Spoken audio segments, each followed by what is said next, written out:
There we go. It's Nico Zveers against Benjamin Bok. It's the first game I saw, so let's keep an eye on that one. And I will also keep an eye on the other games. See if anything exciting is going on there. Right, we're all set. So Nico Zveers, a pretty surprising 2-0 victory over Wouter Spoelman in the first round. And let's see if he can, give Bok a hard time here. We just woke up all the way over in St. Louis. So he just went for e5 in this anti-Sicilian.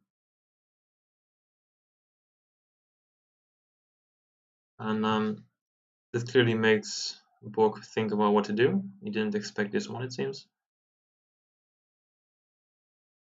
Kinda makes sense, opening up the diagonal for the bishop. But I'm not sure if black is going to capture well. Clearly he is. Rook e5. The rook looks a bit awkward on e5. He just moves it back. And this just looks quite healthy here for both sides. e5 is a good move. And Bok just playing solid. I think most players will go for an approach where they try to make a draw with black and try to push for the win with white. Since draws don't really matter too much, it's just about winning games. So it's normally the most common approach to be solid with black and push for a win with white. The other game's also developing quite slowly. Nothing spectacular going on. So let's just stick to this game. So Bok sneaked in a very quick 2-0 win. We hardly got to see any of those games because I think he already finished by the time I was looking for his games. And he's in great shape lately. He moved to St. Louis, where he's studying at the moment, and also playing chess. I think he was a guest on the Chess Bra stream a few days ago. So he's still full into chess, and he's always one of the players who gets very, very far in these events. He had some epic battles with Luc van Wely in the previous editions. So I do hope to see another one of those epic battles between those two guys. But then he will first need to beat some more players.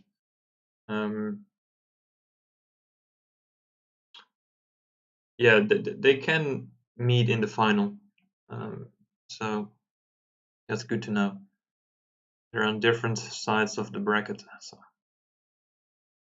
But for now, let's focus on this game. So actually, white did a pretty good job, I think. His knight on d5 looks good.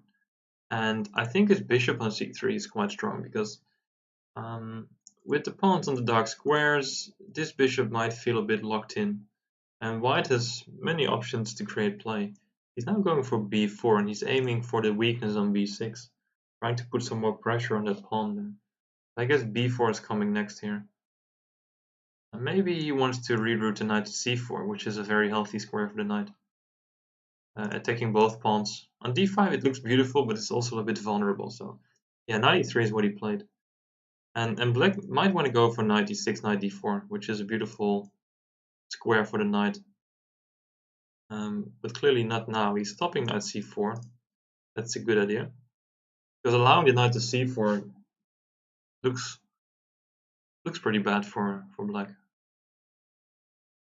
And now the question is white going to allow b4, force it to retreat the bishop? I think he doesn't mind, because then once again d4 is available for the knight. So he goes for the queen exchange. Yeah, healthy game. I don't think anyone has a clear edge in this position. So let us check out the other games. Because I think this will be an endgame that might go on for a while. So let us have a look at Sipke Ernst against Luke van Wely. And what's going on here? Let us quickly check the opening here. So it is already opening. Yeah, this is all very modern theoretical stuff. Wow, rook takes e4. How? Why? Why? What's happening here? Ah, no. What's the plan? Let's say knight e5 or knight c1 even. Yeah, why not? And just castle next move. What did he get for the exchange? For the moment, nothing. But you might get this b7 pawn. But hold on. Was he forced to take on e4 with the rook?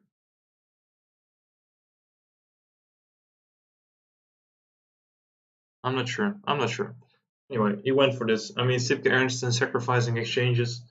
Yeah, that's a very, very common combination. So it's his second nature. Well, it's his first nature, basically, to just sacrifice the exchange and take it from there. Wait, is he sacrificing back now? Queen d2. And if you take the bishop, you take here. So you should go bishop f2, queen f2, queen a8, and they'll make a draw.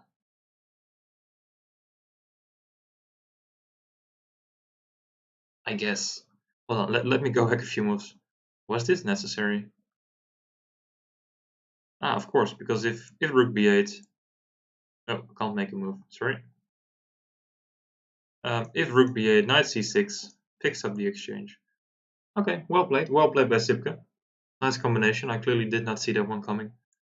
So okay, that will play out this endgame for a while. I'll hope they have a lot of fun with it, but I guess we will do better to switch games here. And let us see what is going on in the game between Jan Smeets and Roland Pruisers. So Pruisers had a convincing 2-0 victory against Burg. And Smeets also beat Danny de Ruiter, did allow a draw, but still convincingly enough. Smeets is, I mean, he hardly ever plays chess these days, but he's still such a strong player. He always gets in massive time trouble, but then he just blitzes out his moves in such a high pace and all accurate moves. It's just amazing. Just when you're hoping you can finally make something happen because he's low on time, he starts making moves like crazy, and it's good stuff. So he normally takes some time to set up his position, but then he goes quickly. And here he did something similar, maybe. Queen on b2, clever. Rook c2 is coming. And maybe bishop a6 is coming. Or he just snacks a pawn. Why not? Snack another pawn. Well, the b pawn might be a bit dangerous because rook b1, rook b6. No. No action on the g file here. Oh boy. Is he running into a massive counter now? It looks like it. Bishop c6, but the guy is still attacked twice. Bishop takes e7. Wasn't possible? I guess not. What's going on here? So these time scrambles are insane. Low on time. 3 seconds increments, so they just keep on making moves. What's happening here? So black is up 2 pawns, but he's clearly under pressure. Wow, he lost queen c7. Is that a big deal? No. Is king a8? King is safe. That's amazing. And knight on c8 is just a power piece. It's doing a very good job there, protecting a lot of things. Okay, so black is trying to find back control here. He's making sure all the counterplay is killed. Rook c7 probably, yeah. And I think this guy is gonna has to do the job today. a4, a3, a2, a1. Somehow. Yeah, white is stuck. White is looking for a plan, but 6 seconds left on the clock. It's not gonna be enough. You don't have time to think anymore. You just have to move. Move, move, move. Attacking this pawn and the bishop. And covering a1. Yeah, this is game. White doesn't have time, simply. It's just he's just too slow here. I think queen takes d2 now. Yeah, well played. Well played. Now he takes that guy and he gets no, he won't take that guy. He will take that guy. Wow. Do we get to see two? The game continues. Oh wow, this is great. This is great stuff. The two queens against the queen, rook, bishop, and knight. Oh boy. The funny thing is, this setup, there's no possible checkmate for white. It's not possible. Oh, white lost some time. Oh, I was so hoping for this endgame. But yeah, the rook is coming in. This is probably just totally winning for black. Wow, well played by Smits. He gets in the first victory here, beating Prizers. So that's a win for him. And let's see what happened in the other games. So Luke and Sipke drew their game. And let's check out Lamy and Vrolijk because they are still playing their first game.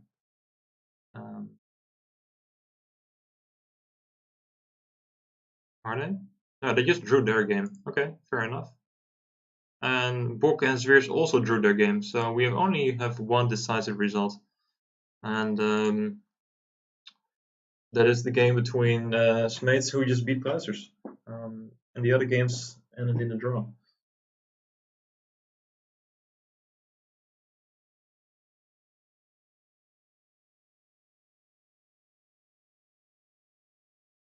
I see Prizers going for a Scandinavian again.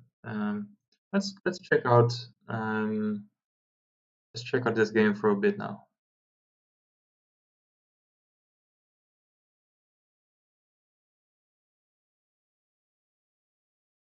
This always looks very comfortable for white. Active pieces, more space. Black's position feels a bit cramped.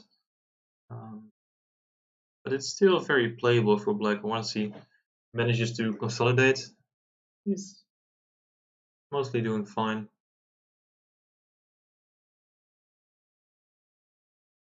White really wants to push e5. If he manages to get e5 in, then he can really make use of his space advantage. And the position opens up, and black will notice the harm that will be done by his passive pieces. So I guess it's gonna be a little battle if white gets to play e5 or not. And maybe he can reroute his knight to c4. Still attacking d6, but also covering e5. It looks like a healthy plan to me. For black, I'm not sure if I will play these kind of positions in Blitz because it's so difficult to find moves. In a classical game, sure, you have time, you can think about it, but in Blitz, not so easy if you ask me.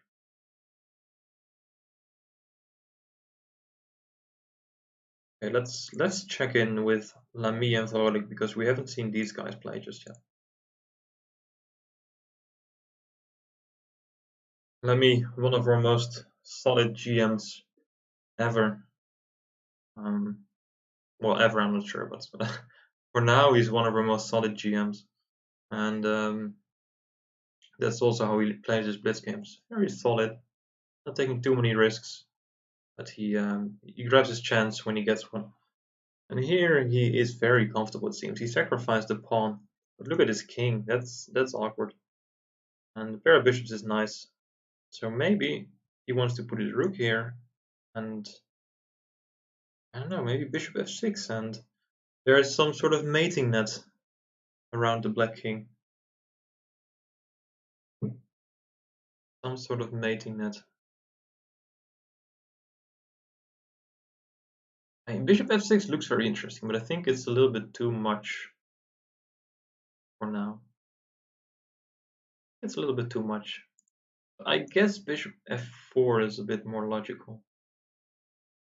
Ah, but then you can never, sorry, bishop f4 you can never go to f6 anymore, so maybe, rook h3, that's an option I didn't consider.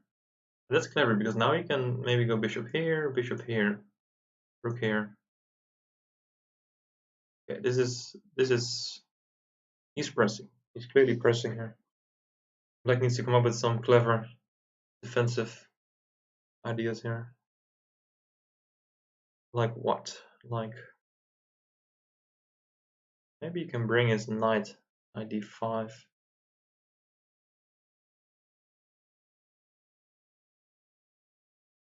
He's going knight d7. Maybe makes a bit more sense to attack the e5 pawn.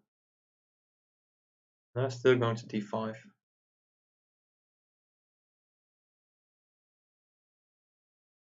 I'll be so tempted to go like bishop c1. You know, just put the bishop on c1 and later decide if you want to put it back into play somehow. Yeah, he played this move. Bishop a3 is a move. And he's still eyeing h6, so the bishop is very flexible here. And he's not blocking any pieces. He's not blocking any rooks or files or queens or things. Bishops like to work in the long distance. So what now? I guess if black gets the chance, he might exchange a pair of rooks, rook d8. Not sure if it's gonna solve his problems, but it seems comfortable. Okay, let's head back to the game between Bok and Zverev, because things are happening there. So as mentioned, a few moves back, I said White wants to push e5, and he finally managed to do so.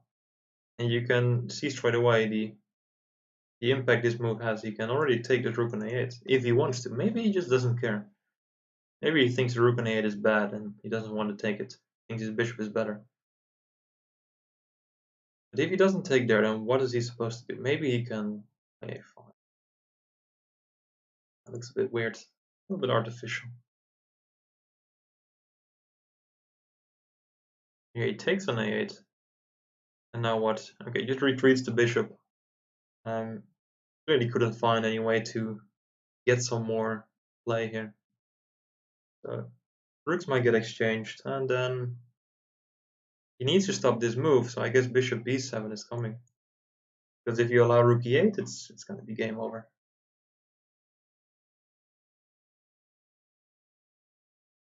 Yeah, so Bok just won the exchange, and I think he still has a very comfortable position here. So that looks like he is going to score a win here.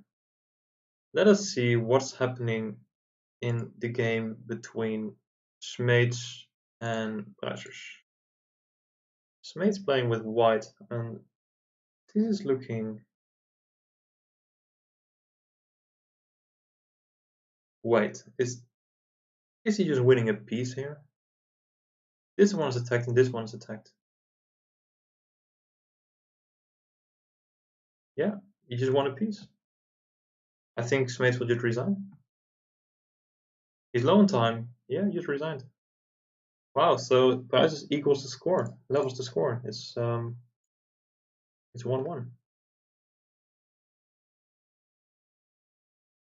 No clue how he did it, but he managed to put it off there.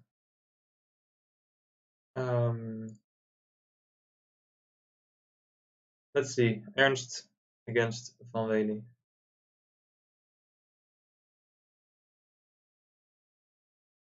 Oh, Van Wely, all these endgames. But I don't understand endgames. It's going to be a rough day as long as Van Wely is playing. But this endgame I might understand, because this surely looks good for white if he manages to keep his b-pawn alive. Because if he loses his b-pawn, then the knight is so strong with pawns just on one side of the board. So he needs to keep this b-pawn alive, and he needs to bring his king. But the thing is, the black king is also very quick. I mean, the king just goes here. But he doesn't get the chance. Now king e4, knight e6, so white didn't have time.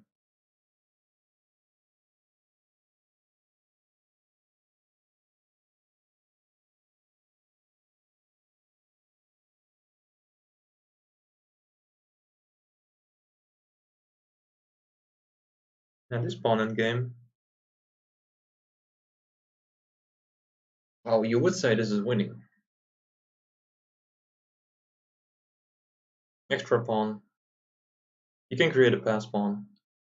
Yeah, this is this should be Ernst claiming the first victory of the match here.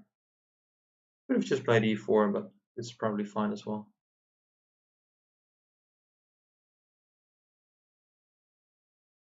It's always shaky when you know this pawn endgames is winning, but you still have to win it. Yeah, but this is close to resignable. I think king e3, and pawn's just going all the way to f1. That one he can capture, and that's game over. He'll resign here. Yeah, Ernst wins. Nice victory by him. Putting the pressure on Van Wely straight away.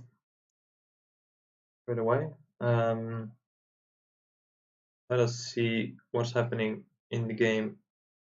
Lamy Vrolijk. Sorry about that.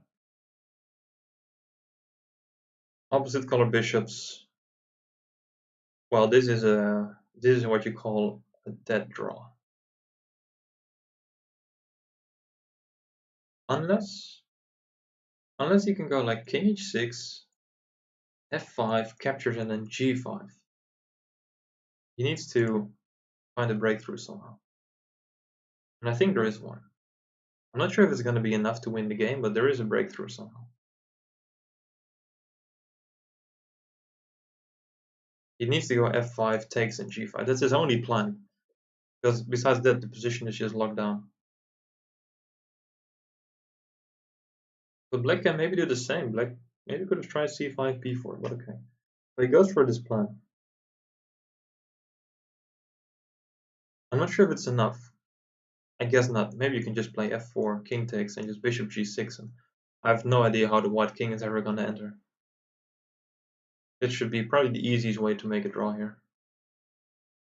If you allow the king to block the pawn and push, that seems dangerous. Ah, but now the king is guarding both squares. Still looks dangerous. You're going to put the bishop on d4, I guess. No, he wants the perfect diagonal. And bishop h4 maybe in g6. And I'm not sure what he's trying. I don't think it will work, but he is slowly trying to improve his pieces. I think Odek has to play f4 when he gets the chance. You don't care too much about pawns in these opposite color bishop endings. You just care about active bishops. And his bishop needs to defend. I'm not sure if that was a clever idea. Now bishop f2 will force the pawn to c4. And then this pawn is worthless, so he has no more counterplay there. Unless he can create some breakthrough once again, but oh, it's gonna be difficult. Gonna be difficult. So the king will walk all the way to d6. d6? Oh man. Is he gonna win this? He is gonna win this. Oh, that's crazy. This felt like no way he can still win it, but I think he is winning it. g6, g7. What are you gonna do? Wow, stunning endgame play here. Lamy wins. Lamy wins. So what's up between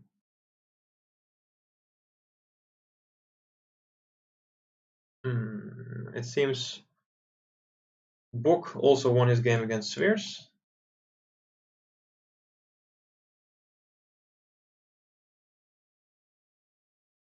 Yeah, so 3 players in the lead, 1 game, 1 match still tied.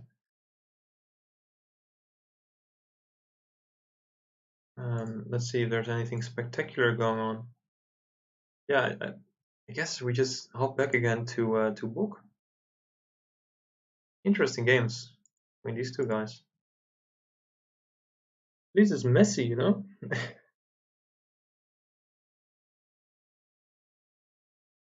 So what's going on here? Spheres has sacrificed the exchange for one pawn.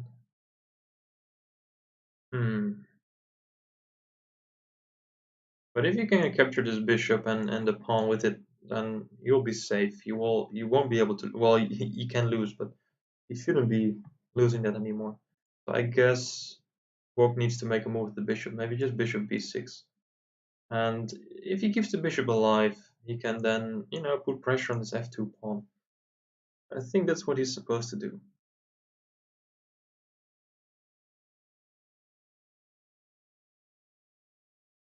Bishop b6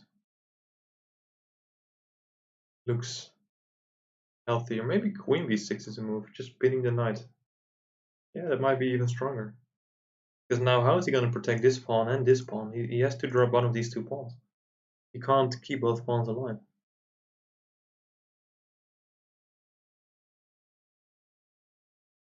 He simply can't keep both alive.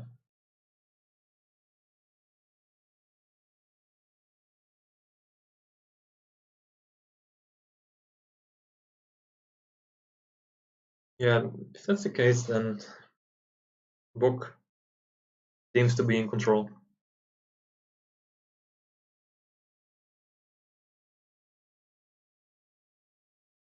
Okay, guys, let us switch again because I think there's exciting stuff happening between Prizes and Smates. So let's have a look at this game.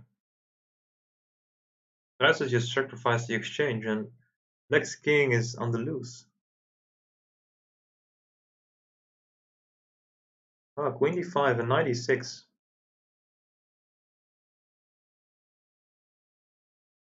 Rook takes, only move. Queen takes. He takes there. Anyway, he will take on e6. He should have played queen takes e6, but okay. Saved in one tempo. But still, the endgame looks very promising for Prizes here. He can scoop in next pawn here. Sure, he will give up d3, but the king is so close to this promotion square that I think the rook and the pawn by itself cannot pose any danger to the white king. And you can just put the rook here, cut off the black king, protect your pawn, and you start running with this guy. It feels like white should easily be able to win it. Now this is dangerous. I would not have played this. I think the black king out again. Sure, you win another pawn, but the a pawn doesn't matter. I think you need to run with these guys. But now he's switching the other side of the board. Maybe it also works, but it feels a bit artificial to me. D6. I think you just want to liquidate all the black pawns and just take it from there. But yeah, in my opinion, this endgame is suddenly unclear. Rook b2 is coming, d3 is coming, the king is coming. And I don't see any white pawn close to promoting. This one is gone. And this endgame, I don't dare to say if it's winning for white. I think it's very unclear. He offers the draw even. Yeah, he's afraid he might even lose it, I think. I think Smates might even continue. Sensing the fear. Nope, okay, they make it wrong. Also fine. Duitsers had a very, very big opportunity there, but didn't take it. So that match is still tied. Van Wely, another endgame, of course. I mean, why are you doing this to me? Borg won his game against Spheres, so he has a 2-0 lead. Let's tune in with Vrolijk and Lamy, because we have some interesting material on the board at the moment. Lamy sacrificed or lost the exchange. I'm not quite sure what happened there. But the pair of bishops is strong, and he seems to still be controlling the position here.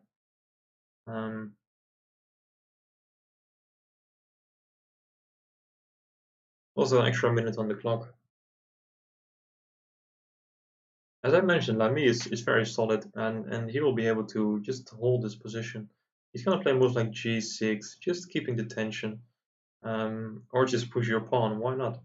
Why not just push your pawn? This bishop down here, maybe. No, he needs to protect this pawn, so that's a bit too funky. A bit too funky.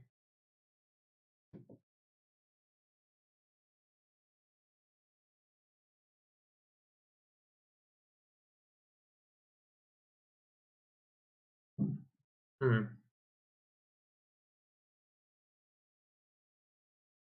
A3, maybe just trying to snatch another pawn there. Queen a4, I meant.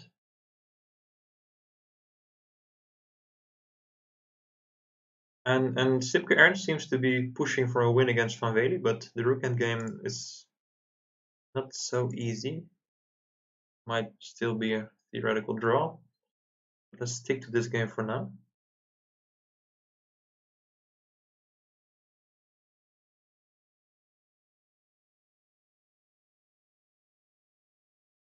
Bishop h3. This feels very cheap, you know, going for a cheap trick here, trying to pick up the bishop. But maybe it's more than that. Because if you move the bishop, let's say to b7, you can maybe just take on e6. Ooh, wow, that is very brave. To just leave the 8th rank empty, but there's no back rank mate, it seems. He has it all covered. What about b5? No, that's wow. Oh, wow, clever combination. He has to go bishop d4, right?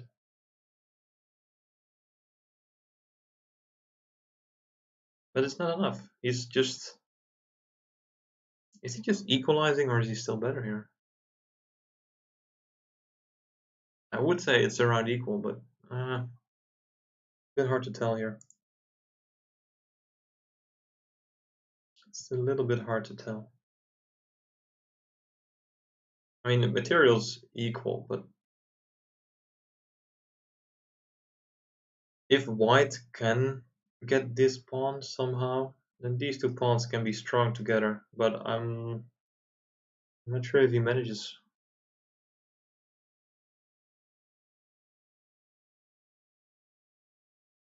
He's contemplating whether he wants to go rook c3 or just snag the pawn, and he goes for the pawn. Puts the bishop back, but now I think rook b3 is just going to put the rook behind the passed pawn, and that feels very comfortable for black. Rook b2, rook b3. I mean, who's the first to put his rook behind the pawn? But it's black.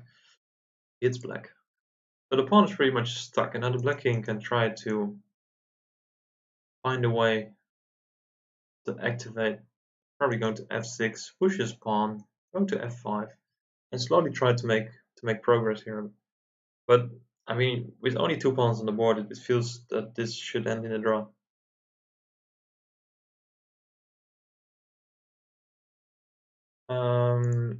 Yeah, so Ernst van Wely is another.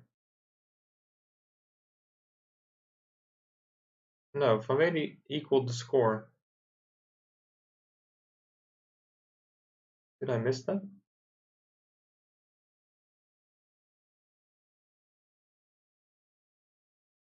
Did he just win his last game? No, that feels pretty impossible. Oh wow. Oh wow. Okay, I have to show you guys this. Hold on a second. I will try and see if I can get it on the board here.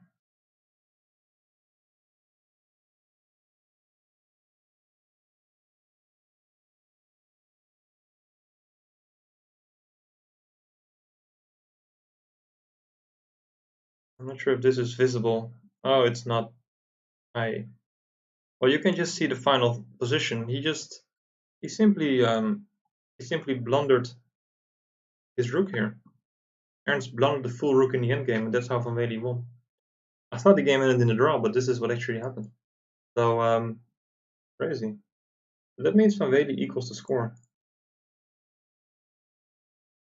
I didn't see that one coming. So even these top GMs make mistakes. They are human after all. Oh, but blundering a full rook like that when you're just trying to push for the win, that hurts. Hurts a lot.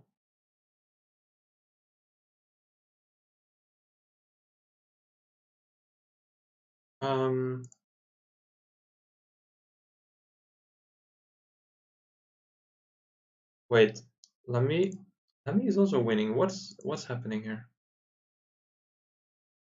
What happened here? Black King got so active that somehow he won the bishop.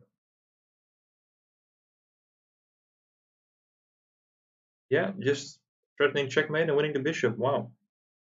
Going quickly now. So Lamy beats Volek and gets the 2-0 lead. He wins. What else do we have? Bok just defeated Sveers. So that's his third win, and that means he proceeds to the semi-finals.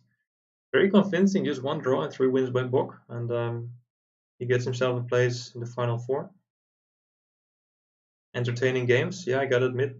Players are discussing a bit in chat, I see. Bok says the games were entertaining, and Zuri says, yeah, for you they were. Maybe not so much for him. But they did entertain us, so that's great stuff. Okay, so many things happening here. I thought they would slow down a bit, but no, action everywhere. Action everywhere. So that means, what do we have now? We have Lamy Vrolijk, which is the game we're watching right now, where Lamy has a 2-0 win, a 2-0 advantage, so he just needs one more win to qualify for the semifinals. We have Luc van Velde playing Sipke Ernst, and that's a 1-1 score. It's a tie, and we have Pruiser Smeets, and Smeets just scooped another win. That means Smeets gets to 2 wins now, Pruiser's 1 win. So that means if Smeets wins one more game, he qualifies as well for the semifinals. So close matches, but I think Van Velde Ernst is going to be the closest one, maybe.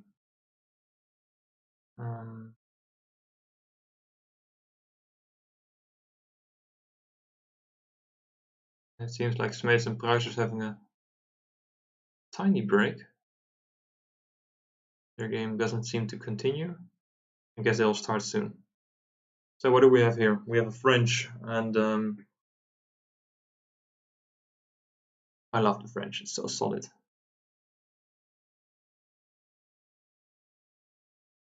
Lamy taking his time to think out the next step.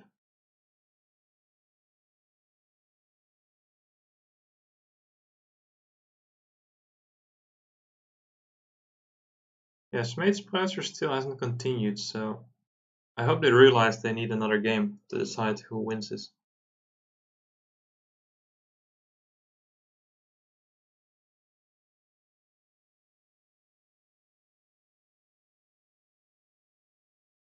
Okay, this is a strategical battle that will go on for a while. Let's check out Luc against Sipke.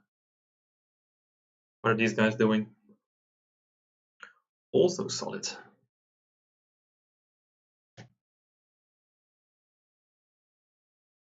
Equal material. But white seems to be a bit more active, but I think his pawn structure is slightly worse, maybe. It's hard to tell. Hard to tell. It's which pawn is weaker, a4 or c6, and can anyone do something with one of these weaknesses? Maybe, might seem a bit crazy, but maybe h4 and g5 is a plan as well if you really get stuck and want to put pressure on the black king. But I think he's just going to push a5 here. If you get rid of this a pawn, then I think you can put all the focus on this c6 pawn and press on that weakness there.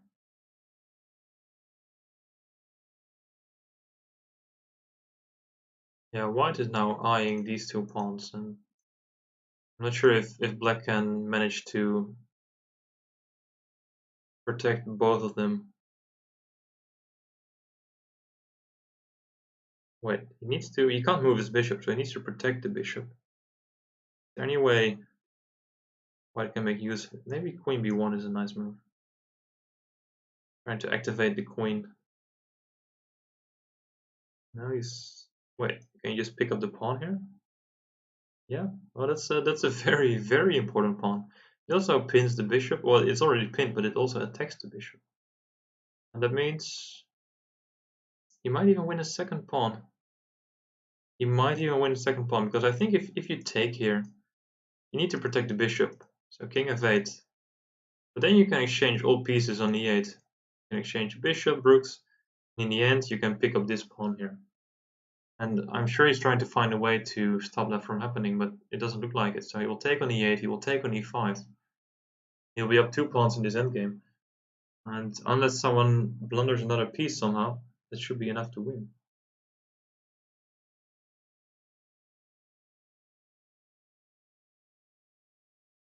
After, well, stealing the previous game, he might be going for a second win and taking back the momentum in the match here.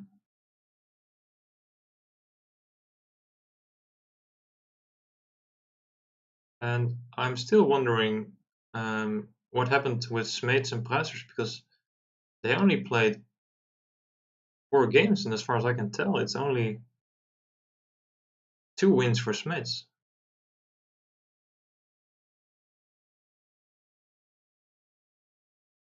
Ah no, they started another game. Never mind, never mind. Alright, so here he's probably going to create second pass pawn with e4. Let's go with check. Takes. We just king c4. Put this pawn here. And then he can slowly push back like, I'm going to go e6, and then I think he will try to find a way to maybe go bishop e3 and wait, how are you gonna... I thought about this move here. I think now you can just play it. Bishop takes e7. Yeah, he goes for it. e7 is coming. Yeah, this is game over. This is he also has the correct bishop here, so if he even is left with the h pawn, it's still winning. Yeah, this endgame is still winning for white without any trouble.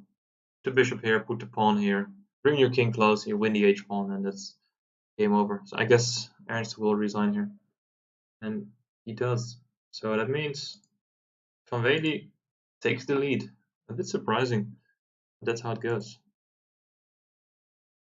Okay, let's check out how Vrolijk and Lamy are doing, because that's an interesting game. But they went all the way to this endgame from this French position, and black is up a pawn, and not just a pawn. This pawn structure of white is terrible. Very ugly double pawns, completely useless in this endgame, and he can just push these two guys together. Maybe. He needs to activate his rook though. I'm not sure if I like rook f5 that much. I think I want to go here and here. Or bring the king, that's also an option. Oh. Helping white get rid of his double pawns would not have been my choice though. No, I definitely would have not played that move. He has plenty of time as well, so I hope he's not making any hasty decisions here. He still is in charge of the endgame, obviously.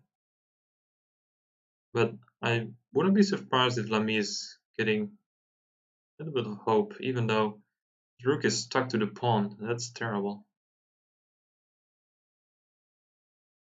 Yeah, Yeah, king b5. I need to go f4 now because if the rook check comes here, it's devastating. So f4.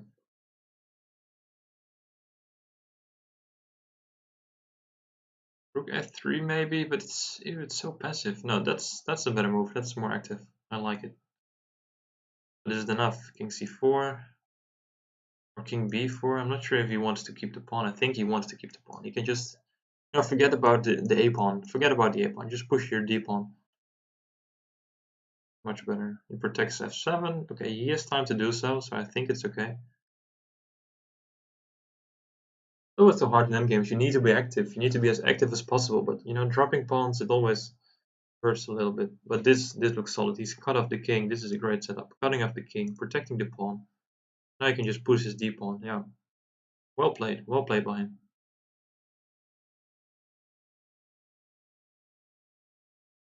And the rook can't even access the e6 square, so your king is safe here to push your pawn.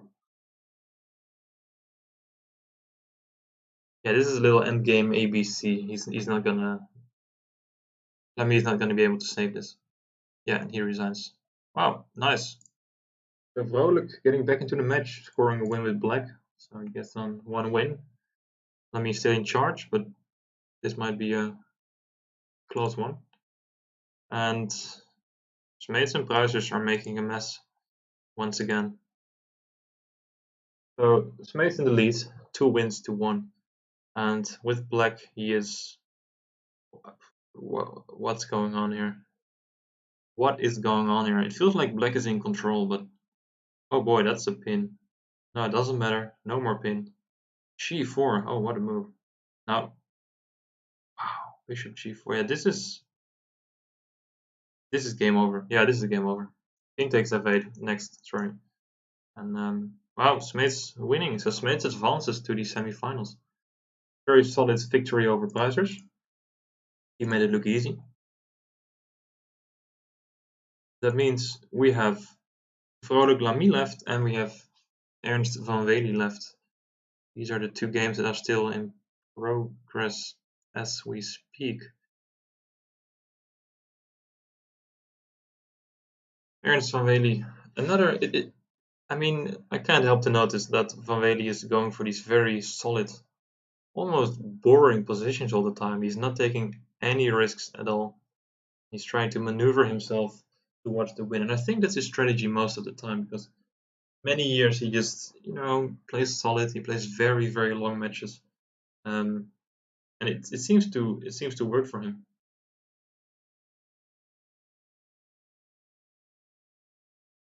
It seems to work just fine for him.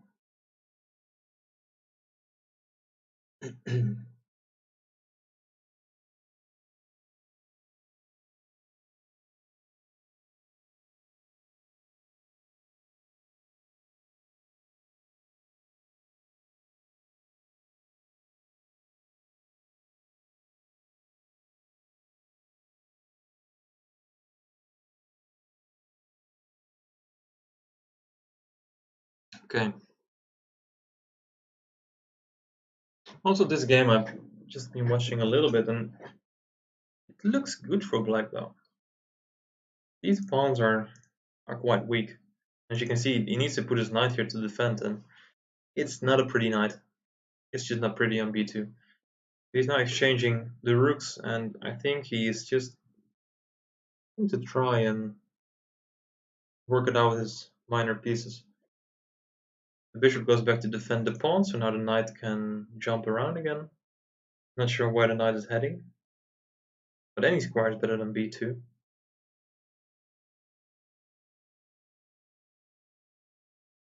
Yeah, so if black manages to defend, then he should be doing fine. I think the knight might even be jumping to d6. That feels like a good square for the knight, attacking the c4 weakness. Maybe he wants to play e5. But yet that gives away 2 squares as well, so I'm not so sure if he wants to do that. But if he doesn't, then white gets to play e5, then the knight might be a bit stuck. Needs to make a important decision here. Also go bishop g6, hitting the pawn, but I don't think you can really make use of that.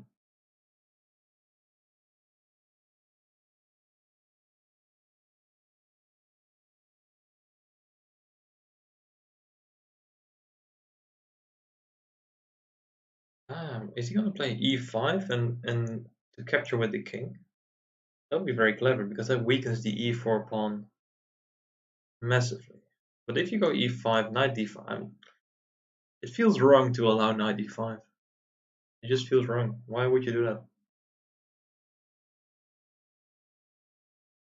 You almost have to take the knight then, and it's not really what you want, I think.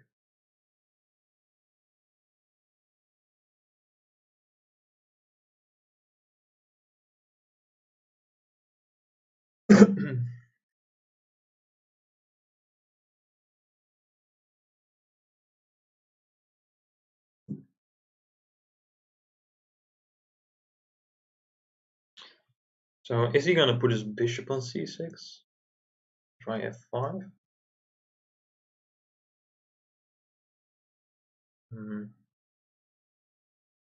Hard to believe will be enough to create something here. Maybe white's gonna go like king e3, put his knight on f3.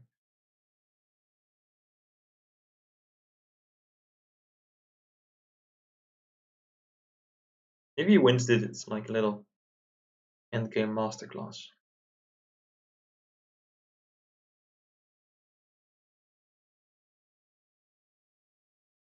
h5. So he's slowly forcing pawns on white squares. Which is not what white wants, because on knight h8, wow. That's beautiful. It works though, because bishop here now. Yeah, no, it's fine. Not sure what he's trying to achieve, but it looks nice.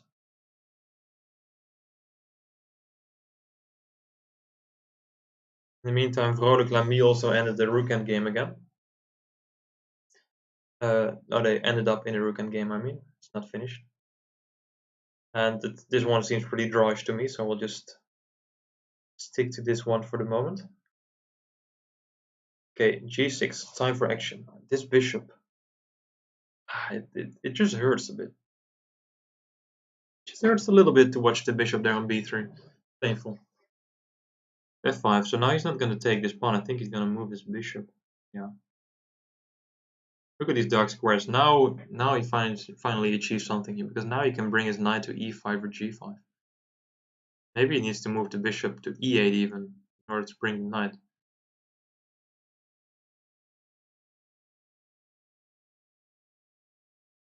Because now there are so many.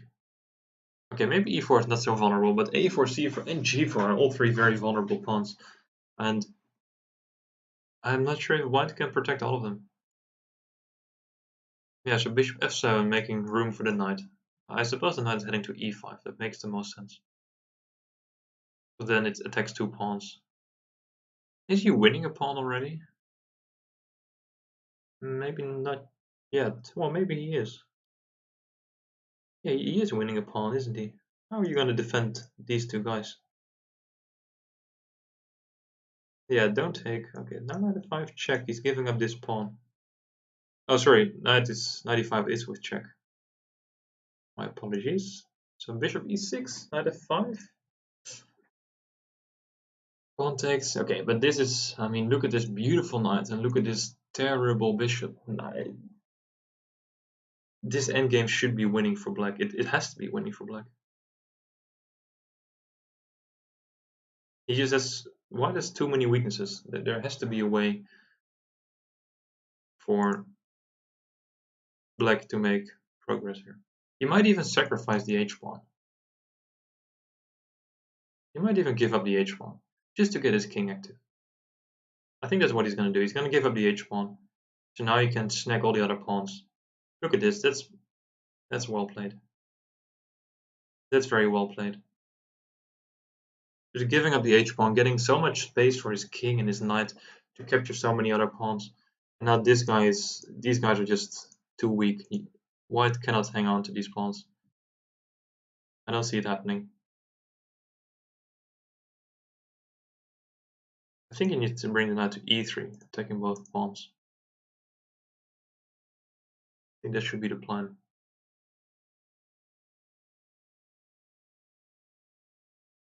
Yeah, e3 is the square. Knight f2, then knight g4 or knight d1. Knight g4 now.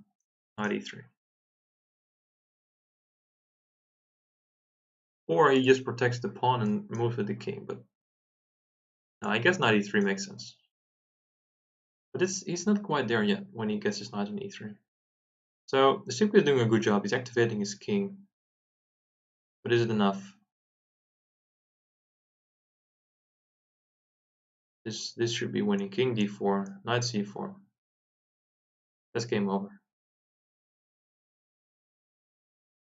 Black has up too many pawns. Just too many pawns. You can move your bishop, knight b5, king b5. Sorry, king b5.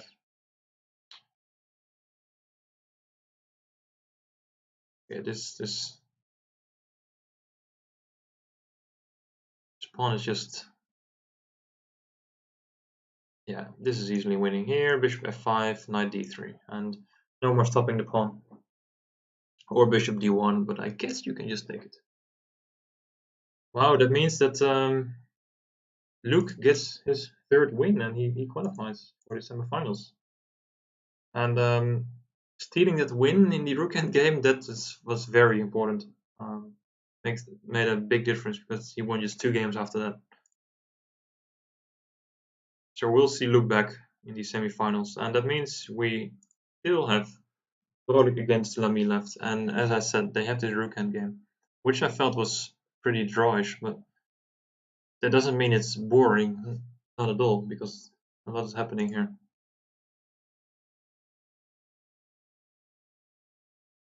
So black looks active with the pawn on a2, but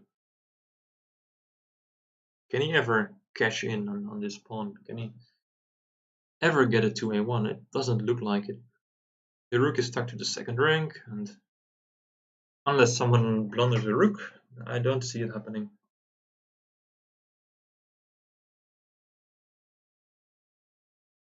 Maybe white can push the c pawn, but it feels like this is getting into some repetition here.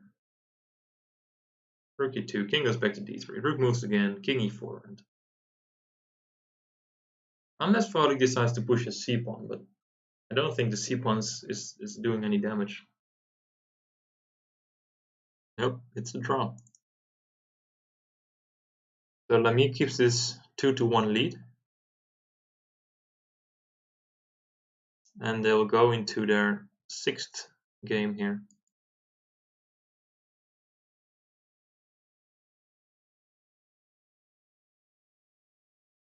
That's the only game, the only match in progress still, so we keep a close eye on this one. The other players simply wait for this game to finish until we proceed to the semifinals, of course. Not sure if you prefer like a long break or that you just want to, keep the momentum going and keep playing. But it's sometimes hard when you're not sure when your next game starts. You're like waiting and waiting and maybe preparing a bit. Because I can already tell that we have Bok playing against Smeets in the semifinals, so these guys can start preparing on each other already. And we'll have Van Wely playing against the winner of this ongoing match. So that will be the pairings for the semifinals.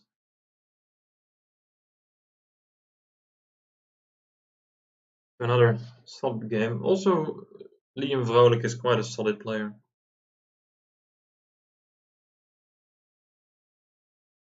Not very common for young players to play d4 already, especially not in the Netherlands.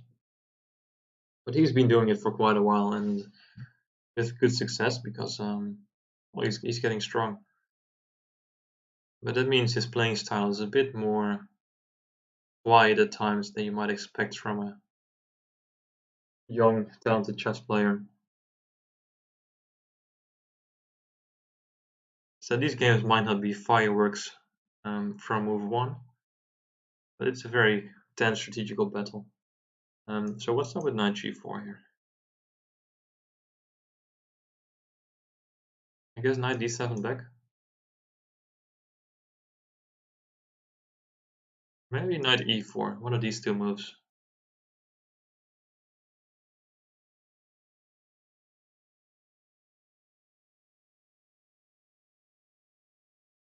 Trying to somehow protect his knight on f6.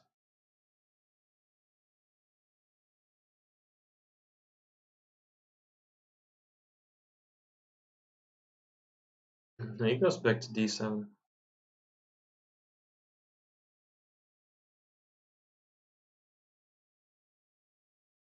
But these pins are very annoying. Pressure on the knight here, pressure on the knight here. Can he cope with all the pressure? I was considering to play something like e45, but okay, he chose for rook d1. It's nice to have all the pressure on f6, but if he cannot put any more pressure, then I think black is just doing fine. And black will have the chance to, yeah, just try to slowly improve his position here.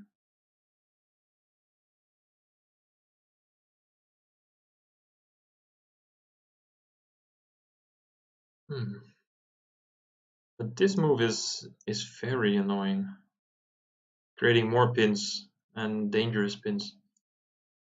So you would expect rook c8, rook takes, and he needs to capture with the bishop. But the rook has a vital job of protecting the knight. And the bishop being gone from b7 might give white time to activate his own bishop. Now he goes for bishop d5, so he allows rook c7, which is a brave decision. Because once the rook gets in, it's hard to get it out. Because he can decide to double up on the c file, and with bishop a6, for example, I mean, there's so many moves to control the c8 square and improve his own pieces. It looks quite healthy, but e4. Okay, that's a very direct approach. Of course, e4, e5. Okay, now we need some calculations. Taking the bishop first. So what's up with knight c5? Yeah, I was. Oh wow, did he calculate all this? Rook g3 check and queen f6. Yeah, that saves him. Queen e3 even. That might be stronger. That might be a lot stronger. Queen e3, I think that's even winning. Because you take with the queen and you take with the bishop, and that's devastating. Or e5. Okay, and there are so many good moves now for white. Bishop b5. Yeah, it's just, you can just decide how he wants to win. Bishop b5 was even stronger, I think, but okay, this is also just working fine. Because the knight needs to protect the bishop, so the knight can't really move. Bishop b5 forced rook d7, so you can put the rook in the pin there, and then you can always decide if you want to take it or not. But this is also devastating. Bishop b5 check, it's once again a very good move. Yeah, now he plays it. Rook d7 only move, but you can just take here or different order, but anyway, it's going to be checkmate, and now he just picks up the bishop. No, no bishop. Pick up the bishop. Take the pawn first. Sorry. Take the pawn first, then pick up the bishop. Anything will do now. Or take the rook first. I don't care. anything works. I'm not sure if Todek noticed the bishop hanging. Yeah, this is game. What a crushing attack by white.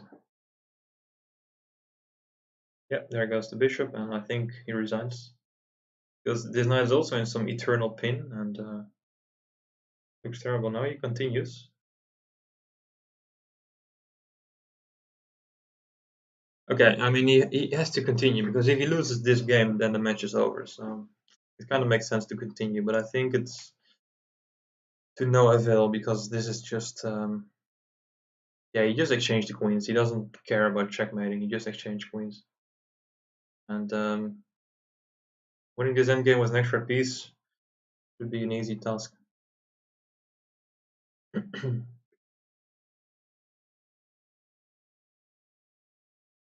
it's even though it might be a little bit upsetting that he didn't find the checkmate there, because he was really looking for it. But this will do. As Magnus Carlsen always says, if you can see the win or found the win, there's no need to look for a second win. Just one win is enough to win the game. That's what Lamy did. He saw this endgame as winning, so he decided to just go for this. And yeah, Vrolijk resigns. And that means that Lamy also gets on 3 wins, and he claims his spot in the semifinals. So that means we will see the following semifinals. We have Bok playing Smeets, and we have Lamy playing Van Wely. And if I'm not mistaken, these are the top 4 players on rating. So we have our dream semifinals, and I think the players will get a 10-minute break now until the start of these semifinals. Semifinals, the first player to win 4 games will proceed to the final. I'm just waiting for confirmation on what time the next round will start. As I said, I think it will be in 10 minutes from now, so I suppose 15:27 Amsterdam time. Let's just wait until that is being confirmed.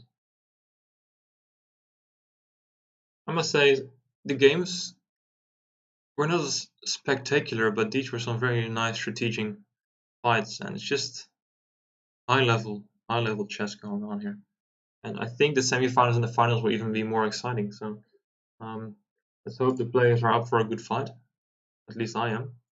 And next round starts in 12 minutes from now, so 3:30 Amsterdam time. So 12 minutes. That means we're going on a little break, and I can advise you to do the same. Get some coffee, tea, beverages, anything, and get ready for the exciting semifinals that are coming up. So stay tuned, and I'll see you all in a bit.